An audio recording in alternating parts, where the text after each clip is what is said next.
Welcome back, everyone. I'm here with Michael Eckenstead, who is a Huron Pines AmeriCorps member here at Thunder Bay National Marine Sanctuary. Thank you so much for being here today. Thanks for having me. So we just spoke with Ann and Megan, and they were telling us a lot about these projects that you guys are doing for the kids. Tell us exactly your involvement and what you guys will be doing. All right, so I'm on the ground with the students, and so it depends on it's part of one of the wonderful things about Thunder Bay National Sanctuary is every day is a little bit different.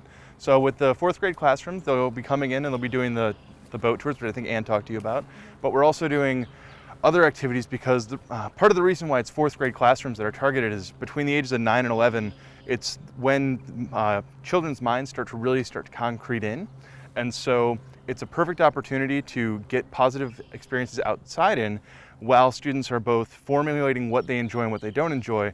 And at the same time, they're beginning to start to see the world as more than just black and white, so they can start to understand complex problems. Okay. And so things like how science interacts with the outdoors, environmentalism, and activities that we can provide here at Thunder Bay really start to become valuable at that age group. So it's a perfect targeting towards that golden time in development, is what they refer to it as.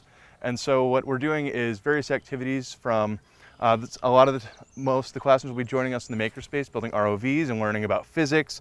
But we're not learning about physics. We're just going to build some robots and talk about how they work underwater and learn a little physics while we're at it. And then they'll be moving over to, actually we'll be doing it right here on this island, macroinvertebrate studies, where we're just going to be scooping up some water and seeing what lives in them. There's no biology lesson plans at all in there. No learning occurs, absolutely no learning. We're just going to get in the water and play and see what lives there. That's not science and learning, it's just having fun. And then we're also doing Science on a Sphere programming with them. We're going to talk about global warming, which there's really no better way to look at it than from the Science on a Sphere, because it's such a big problem that you kind of got to look at the whole world. And the Science on a Sphere is a unique opportunity to see the entire planet dynamically and use the data sets on that. So yeah, it really allows the students to look at a lot of the problems that may be going on in the environment. Yes. Without actually giving them hard-hitting information that might scare them. Exactly. Well, and the thing is, scaring people doesn't help when it comes to climate change, because the reality is, like, it is a problem, but we're doing things to improve it, and it is getting better all the time. So it's keeping a positive message and talking about what we can, looking at the problem doesn't help. It doesn't help with any part of the population. It's talking about what's happening and what we can do to fix it. Yeah. So, and what a great way to teach the kids while they're also being interactive, not just being thrown into a textbook and being told to read the information. It's really multidisciplinary learning in the field with hands-on, which is how you connect with the students. And it's that they're at that age, like I said, where they're starting to understand that what's in the book and what's happening in life really connects to each other, and this is the perfect opportunity to meld those two together and give them a positive learning experience outside. Yeah. So we've been talking a lot about the fourth graders, But if they're not in fourth grade and they're fifth, third, any other grade, what can they do? Well, you can always come by. We're free and open every single day of the year except for, I believe, New Year's and Christmas days. Okay. And we have movies playing, and the SOS, Science on a Sphere, has always got programming. But I'm super excited. This summer we'll be offering 6 summer camp programs, and we'll be serving ages 5 to 15, and we're doing all sorts of stuff. So we have our Mini Maritimers Camp, which is ages 5 to 6, and those are half days, 9 a.m. to noon, and they'll be doing crafts and activities and learning about Great Lakes maritime heritage.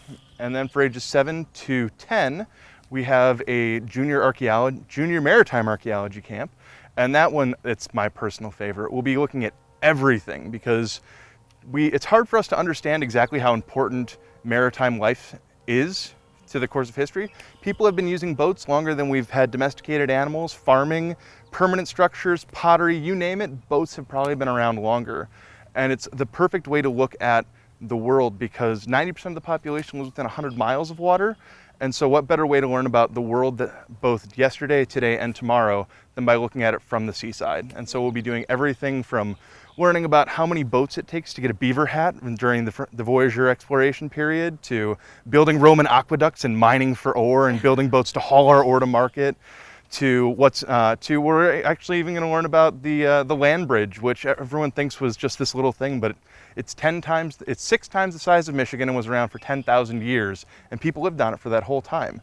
And it's this amazing way to look at the past by looking at it from under the water. Yeah. So, and then we wrap up the summer with our marine technology camp where students will be joining us in the makerspace and we'll be building ROVs from scratch and competing in missions, and that's for ages 10 to 15. So those are definitely activities for Yes. other ages other than fourth graders. But you are a Huron Pines AmeriCorps member. What is y'all's overall goal for students or at all? The goal is to show that our past is dynamic, that it's important, and to show exactly, in my opinion, how unique Thunder Bay National Marine Sanctuary is. It's a one of a kind in the entire world. There's no place on the planet like this.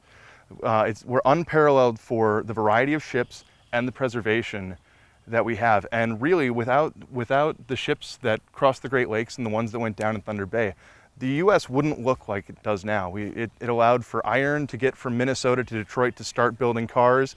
Wheat from Kansas could get to New York to be turned into bread to feed the nation. The Great Lakes really helped form what the U.S. became and is. And Thunder Bay National Marine Sanctuary represents that history, and it's a dynamic, worldwide reaching history. So what do you hope that these kids grasp from all of these experiences that you just mentioned, whether other than just the fourth graders, but also the 5 through the 15-year-olds? What do you hope that they take away from these experiences? History's fun. The past does impact it. Everything ties in, and that, you know, it's not just some shipwreck. That it's not just my history or your history. It's everyone's history. And it's something that we all have in common. Even today, everything that we're looking at now, 90% of U.S. products spend time on a boat. It's a valuable part of our yesterday and today, and to understand who we are now, it's best to look at where we were. Yeah, and what a great place to...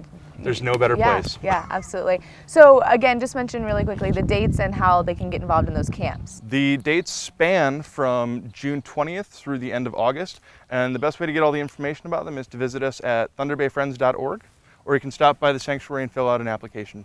All right, perfect. Well, thank you so much for being here, Michael. Thank you so much for having me. That'll be it for today's Insights. Thank you so much for watching. Have a great day. Insights into Northeast Michigan is produced by WBKB News. If you have any comments, suggestions, or topics you would like to see on a future show, please email WBKB News. This has been a production of Thunder Bay Broadcasting Corporation. All rights reserved.